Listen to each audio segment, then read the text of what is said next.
ఖగోళ శాస్త్రజ్ఞులు మొదటిసారిగా కాస్మిక్ ఆవుల్ అని పిలువబడుతున్న రెండు అనుసంధానమైన ఉంగరాకార గెలాక్సీలను గమనించారు. ఈ వస్తువుల నుండి వెలువడిన కాంతి భూమికి చేరడానికి 8 బిలియన్ల సంవత్సరాలు పట్టింది.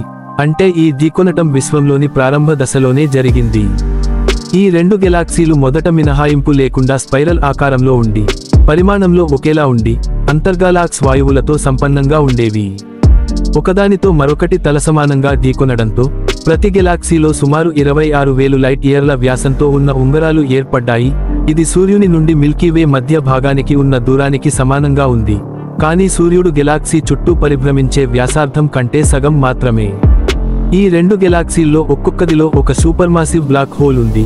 ఒకదానికి సూర్యుడి ద్రవ్యరాశి కన్నా 67 మిలియన్ రెట్లు ఎక్కువ ద్రవ్యరాశి ఉండగా, మరొకదానికి 26 మిలియన్ సూర్యుల ద్రవ్యరాశి ఉంది. ఇవి మిల్కీవే గెలాక్సీ మధ్యలో ఉన్న 4 మిలియన్ సూర్యుల బ్లాక్ హోల్ కంటే చాలా పెద్దవి. ఈ గెలాక్సీలలో ఒకటి శక్తివంతమైన ప్లాస్మా జెట్లను ఉద్గత చేస్తోంది. అవి ఉంగరాలు కలిసే ప్రాంతం వైపు దిశ్చూపుతున్నాయి. దీనిని ఆవుల్ ముక్కు, బీక్ అని పిలుస్తున్నారు.